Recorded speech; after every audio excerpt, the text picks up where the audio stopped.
Soyez abondamment bénis, mes chers prédicateurs de la vérité. Amen. Que le Seigneur vous bénisse également, vous qui nous écoutez. Donc, effectivement, comme l'a si bien développé le prédicateur Charlie, que l'ennemi utilise également les miracles pour séduire. Mais on va voir un autre signe également que l'ennemi utilise. L'apôtre Paul va nous parler de cela. On va commencer par 2 Corinthiens chapitre 11. On va lire le verset 3. 2 Corinthiens, chapitre 11, verset 3. Oui. Toutefois, oui. de même que le serpent séduisit Ève par sa ruse. Très bien. Le même que le serpent séduisit Ève par sa ruse, oui. Je crains que vos pensées ne se corrompent et ne se détournent de la simplicité à l'égard de Christ. Très bien. L'apôtre Paul nous fait comprendre dans ce passage que le serpent a séduit Ève par sa ruse. Maintenant, la ruse, là, c'était quoi? Parce que l'apôtre Paul nous présente une autre forme maintenant de la ruse dans ce passage-là. C'est pourquoi on va lire Genèse chapitre 3. On va commencer au premier verset.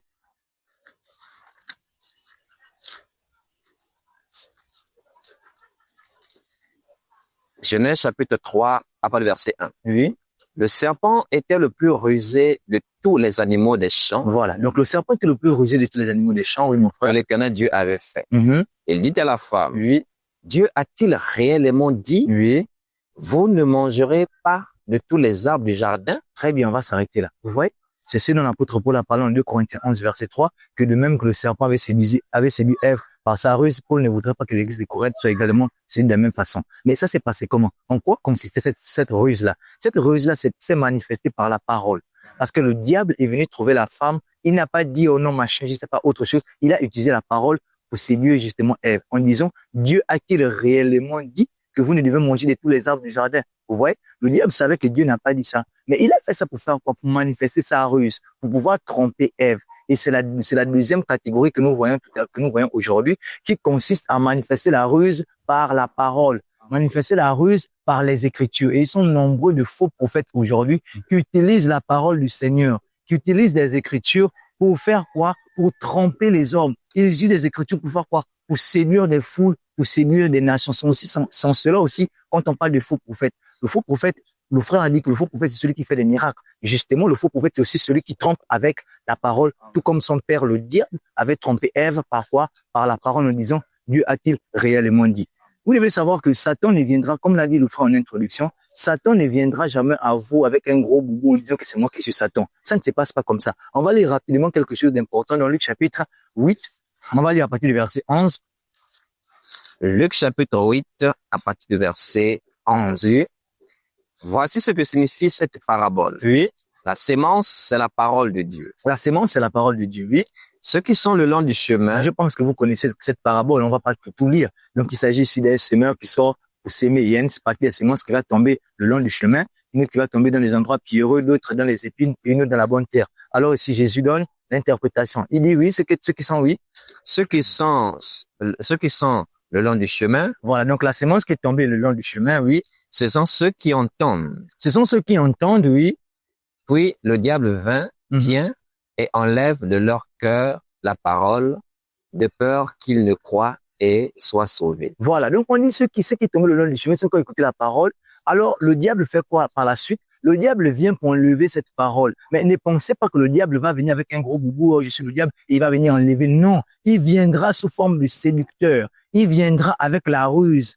En faisant quoi? En utilisant des faux prophètes qui viendront faire quoi? Vous annoncer une parole falsifiée. Qui viendront faire quoi? Qui viendront détourner le message de la vérité. Parce que c'est ça la ruse du diable. Le diable ne viendra pas en disant que je suis le diable pour ôter cette sémence qui est tombée le long du chemin. Loin de là. Le diable va utiliser sa ruse et il viendra ôter cette sémence-là justement, mais avec la ruse. Et l'une de ces ruses, c'est quoi? C'est de tordre le sens de la parole de Dieu. Et il a toujours fait, et même du temps des apôtres, ça s'effectue le temps des apôtres. Les apôtres enseignaient. Par exemple, l'apôtre Paul n'a pas le temps de lire tous les versets. L'apôtre Paul pouvait enseigner à l'église de Corinthe. Maintenant, il y avait les gens derrière qui venaient faire quoi? Qui venaient changer le message de ce que Paul disait. Qui venaient enseigner le contraire de ce que Paul disait. Mais ils sont en train d'accomplir ce que nous voyons ici. Le semeur a semé, une partie de la sémence est tombée le long du chemin. Mais qu'est-ce que Satan fait? Satan vient par la suite pour ôter cette sémence-là. Mais il ne vient pas ôter en tant que Satan. Il vient ôter en tant que qui? Il vient ôter en tant que faux prédicateur qui font quoi? Qui viennent vous annoncer des choses contraires à ce que les apôtres du Seigneur ont annoncé. Amen. On va lire cela dans on va lire 2 Corinthiens d'abord. 2 Corinthiens 4, verset 2. Et on va lire 2 Corinthiens 2, verset 17. 2 Corinthiens 4, verset 2. Oui. Nous rejetons les choses honteuses qui se font en secret. Nous rejetons les choses honteuses qui se font en secret. C'est ce que je vous ai dit, les gens qui viennent enseigner le contraire derrière son dos. Oui. Nous n'avons point une conduite astucieuse. Oui, ils se cachaient, ils faisaient ça derrière le dos de l'apôtre. Oui. Et nous n'altérons point la parole de Dieu. Ils altéraient la parole de Dieu. Alors, c'est altérer, il va bien nous expliquer ça. C'est chapitre 2, le verset 17. 2 Corinthiens 2, verset 17. Chapitre 2, verset 17. Oui. Car nous ne falsifions point la parole de Dieu. Vous voyez, nous ne falsifions point la parole de Dieu. Ce sont ces personnes qu'il a parlé dans 2 Corinthiens 4, le verset 2 que nous venons de lire, oui. Comme font plusieurs. Ils étaient plusieurs à le faire, à falsifier la parole de Dieu. Mais c'était quand c'était derrière le dos des apôtres, oui. Mais c'est avec sincérité, mais c'est de la part de Dieu, Oui. que nous parlons en Christ devant Dieu. Voilà. Vous voyez? Donc, l'une des façons de l'ennemi de séduire par sa ruse, c'est de tromper les hommes en détournant le sens des Écritures, en falsifiant les Écritures. Et ils sont nombreux dans le monde, ces faux pasteurs qui falsifient les Écritures. Ces faux pasteurs qui travaillent pour le diable, qui s'inscrivent dans la ruse du diable, qui détournent le sens de la parole. Pourquoi? Parce qu'un passage ne lui plaît pas. Un passage ne l'arrange pas. Qu'est-ce qu'il va faire? Il va modifier le passage. Parce que quoi?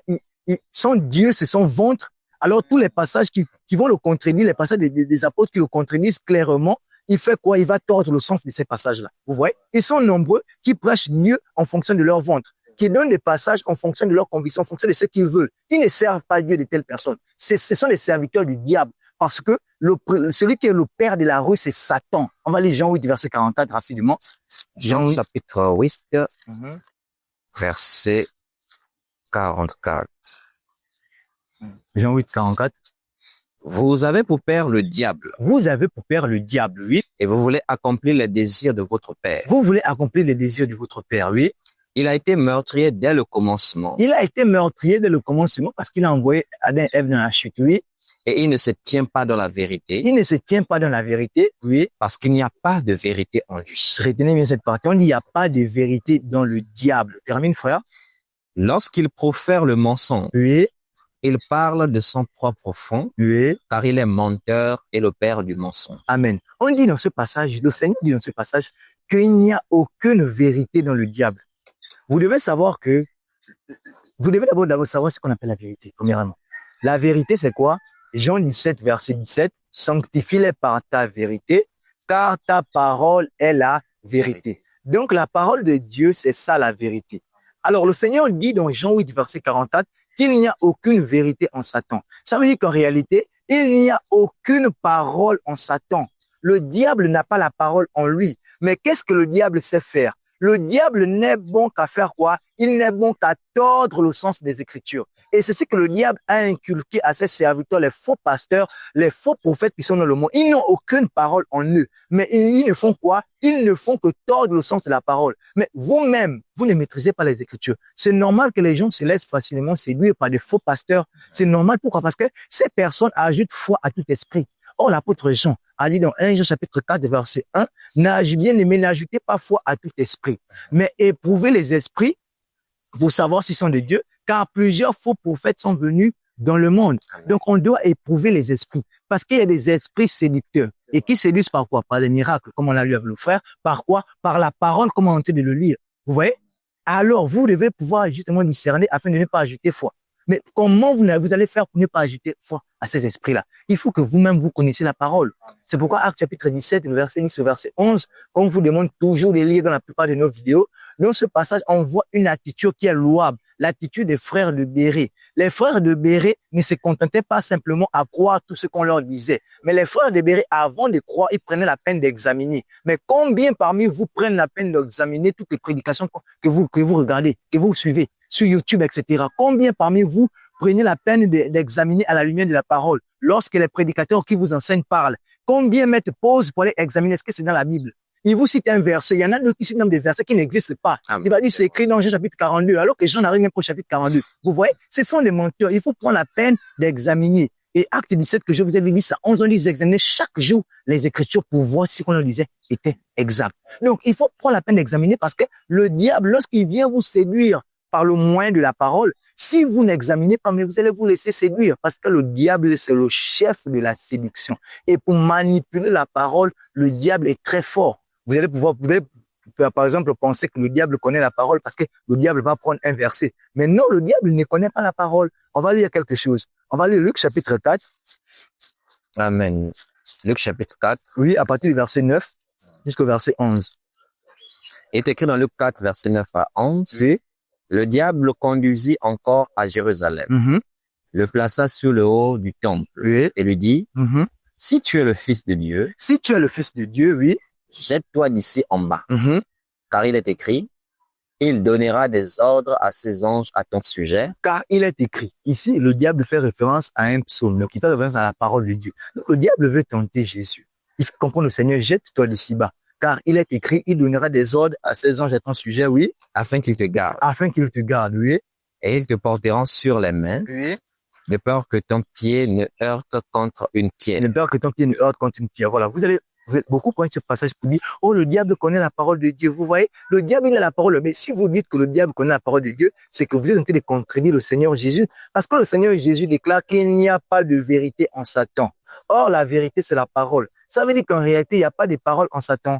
Et beaucoup, sous base de ce genre de versets, disent que Satan connaît la parole de Dieu. Or, Satan maîtrise les Écritures. Et c'est de la même manière que les faux prédicateurs vous séduisent. Parce qu'ils vous citent des versets, vous ne connaissez pas ces versets-là. Vous allez dire, oh non, il cite la Bible. Oh non, là-bas, il c'est ça la Bible. Mais qui vous a dit que tous ceux qui citent la Bible interprètent forcément la Bible comme elle doit être interprétée? Qui vous l'a dit? Certains peuvent citer un passage et donner une mauvaise interprétation. C'est pas parce que ton prédicateur sait que la Bible qu'il est forcément dans le vrai. Ici, Satan a cité la Bible, mais laissez-moi vous dire que Satan n'était pas dans le vrai parce qu'il a falsifié ce que la Bible a dit. On va lire le psaume chapitre 91 maintenant.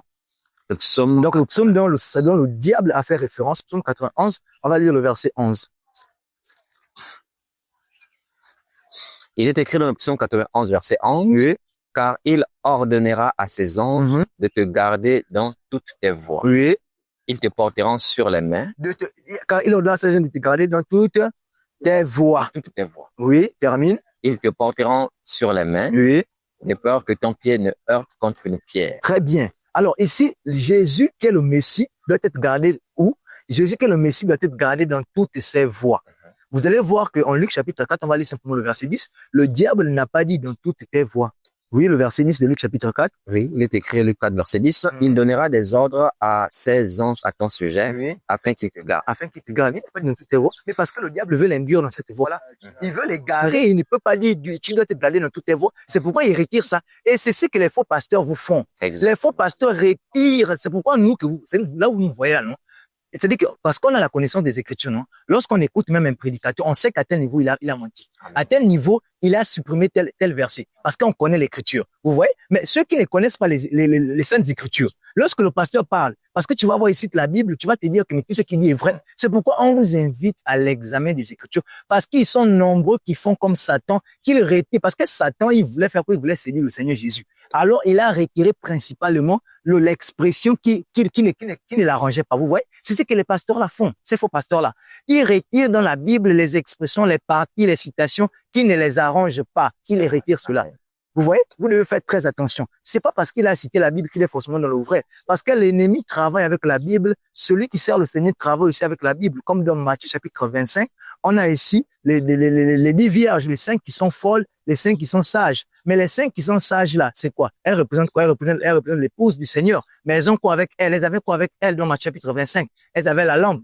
Tandis que les folles avaient aussi quoi? Avaient aussi la lampe. Or, la lampe, c'est quoi? La lampe, c'est la parole de Dieu, selon le psaume chapitre 119, verset 105, qui déclare que ta parole est une lampe à mes pieds. Donc, les folles, notamment la folie, ceux qui sont les folles là, c'est ceux qui iront à la perdition. Vous allez voir qu'elles ne seront pas sauvées parce que lorsque l'époux viendra, la porte leur sera fermée. Vous voyez? Et 1 Corinthiens chapitre 1, verset 18 déclare que la prédication de la croix est une folie pour ceux qui périssent. Donc, nous montrons que ceux qui périssent ont quoi? Les lampes, c'est-à-dire la parole. Et ceux qui doivent être sauvés ont aussi quoi? Ont aussi la parole. Le problème n'est pas la parole de Dieu, mais le problème est l'interprétation, est la ruse, est la séduction, est comment on appelle la falsification que les faux prophètes, les faux pasteurs font avec la parole. Vous voyez? Et c'est ce qu'ils font dans les églises. Donc ça, c'est l'un l'une des ruses du diable, c'est de détourner, de retrancher, de modifier le sens de la parole de notre Seigneur Jésus-Christ. C'est pourquoi on vous invite à l'examen de la parole afin d'échapper à ce genre de ruse. Parce que Ève n'était pas allée vers Adam pour demander soigneusement, parce que si le diable était venu vers elle, et elle était allée voir Adam pour dire que, mais est-ce que ce qu'il me dit, c'est vrai? Vous voyez, elle ne devait pas rentrer dans la ruse du diable, mais parce qu'elle n'a même pas d'abord cherché à savoir si c'est que le diable dit même, d'abord, elle a commencé seulement à parler comme ça, là. Vous voyez? C'est ainsi que beaucoup se laissent mieux. Parce que quand le faux prédicateur vient te parler, toi, tu ne t'assois pas là-bas pour dire, est-ce que c'est vrai? Tu commences à t'emporter, mais tu vas finir comme Ève, tu vas te faire séduire. Or, Paul dit qu'il ne voudrait pas que l'église se fasse séduire comme Ève s'était fait séduire au commencement. Donc, je vais laisser le frère qui va également aborder un autre aspect de la séduction.